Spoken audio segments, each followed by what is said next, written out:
Apa saja organ pencernaan? Organ pencernaan terlihat seperti saluran panjang dari mulut hingga anus. Kita bahas satu persatu ya. Pertama adalah rongga mulut.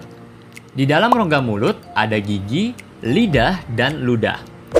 Gigi berfungsi dalam pencernaan fisika, yaitu menghancurkan dan menghaluskan makanan.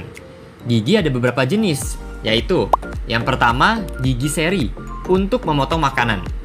Kedua, gigi taring untuk merobek makanan. Dan yang ketiga, gigi geraham untuk menggilas dan mengunyah makanan. Lidah berfungsi untuk mengatur letak makanan dan membantu menelan makanan. Lidah juga berfungsi sebagai indera pengecap. Karena itu, kalian bisa membedakan rasa manis, asam, asin, dan pahit dari makanan.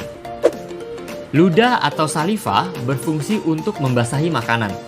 Ludah juga berperan dalam pencernaan kimiawi karena mengandung enzim tialin. Nah, enzim tialin ini akan mencerna karbohidrat menjadi gula. Gula ini kemudian akan menjadi sumber energi bagi tubuh. Kedua adalah kerongkongan.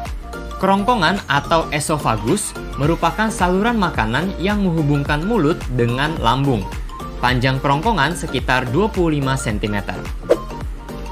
Ketiga adalah lambung. Lambung berbentuk seperti kantong yang terletak di dalam rongga perut agak ke sebelah kiri, tepat di bawah sekat diafragma. Dinding lambung akan mengeluarkan getah lambung yang mengandung asam klorida dan enzim. Asam klorida berfungsi untuk mematikan mikroorganisme yang masuk bersama makanan. Lalu tadi disebutkan juga mengandung enzim-enzim. Nah, ada 3 enzim utama nih. Yang pertama, enzim pepsin berfungsi untuk memecah protein. Enzim lipase berfungsi untuk mencerna lemak, dan enzim renin berfungsi untuk mengendapkan protein susu atau kasein. Keempat adalah usus halus. Usus halus merupakan saluran pencernaan terpanjang, yaitu sekitar 3-5 meter. Usus halus terdiri dari 3 bagian, yaitu usus 12 jari, usus kosong, dan usus penyerapan. Pencernaan kimiawi di usus halus dibantu dengan enzim yang dihasilkan oleh usus halus sendiri, pankreas, dan empedu. Zat atau enzim yang berperan dalam usus halus adalah garam empedu, berperan membantu mencerna lemak. Enzim tripsin berfungsi memecah protein menjadi asam-asam amino.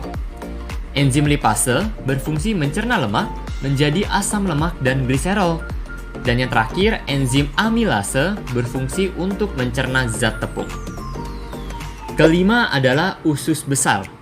Usus besar berfungsi untuk membusukkan sisa-sisa pencernaan dari usus halus menjadi feses dengan bantuan bakteri Escherichia coli, serta mengatur kadar air dalam feses. Terakhir adalah anus. Anus berfungsi untuk mengeluarkan feses dari dalam tubuh. Proses pengeluaran feses disebut dengan defekasi. Bagaimana mekanisme pencernaan makanan? Nah, setelah tahu organ-organ yang berperan dalam pencernaan, sekarang yuk kita bahas mekanisme pencernaan makanan. Yang pertama, menelan.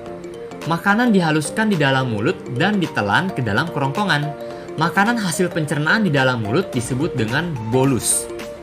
Yang kedua, masuk ke lambung. Bolus tadi didorong masuk ke dalam lambung akibat gerakan peristaltik atau gerakan meremas-remas dari otot dinding kerongkongan. Yang ketiga, di dalam lambung. Bolus diaduk-aduk dan dicerna secara kimiawi dengan bantuan enzim. Bolus akan menjadi kimus yang berbentuk setengah cair atau seperti bubur. Yang keempat, masuk nih ke usus halus. Kimus kemudian masuk ke usus halus. Di dalam usus halus, kimus dicerna lagi dengan enzim menjadi zat-zat yang paling sederhana atau sari-sari makanan.